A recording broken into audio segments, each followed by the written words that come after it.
This is a public service. Ladies and gentlemen, the very word secrecy is repugnant in a free and open society, and we are, as a people, inherently and historically opposed to secret societies, to secret oaths, and to secret proceedings. We decided long ago that the dangers of excessive and unwarranted concealment of pertinent facts far outweighed the dangers which are cited to justify it. Even today, there is little value in opposing the threat of a closed society by imitating its arbitrary restrictions. Even today, there is little value in ensuring the survival of our nation if our traditions do not survive with it.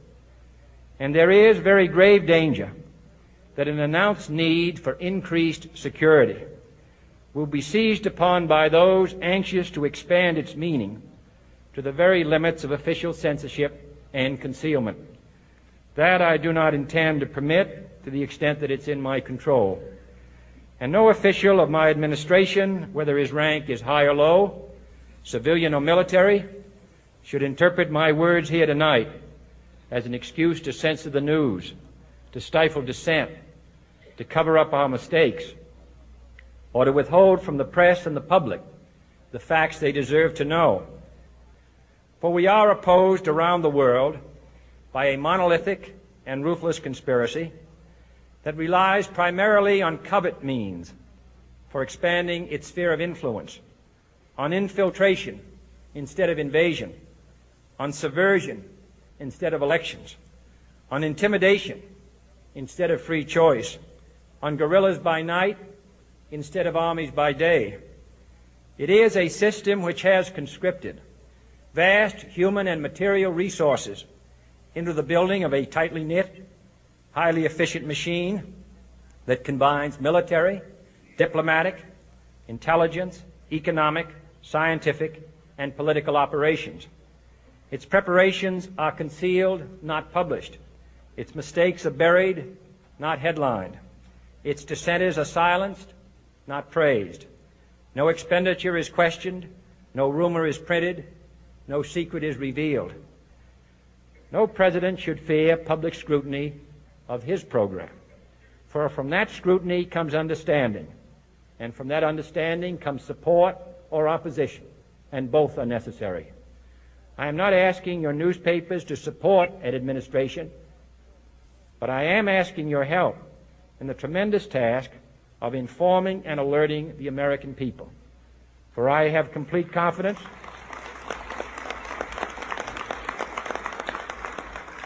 in the response and dedication of our citizens whenever they are fully informed. I not only could not stifle controversy among your readers, I welcome it.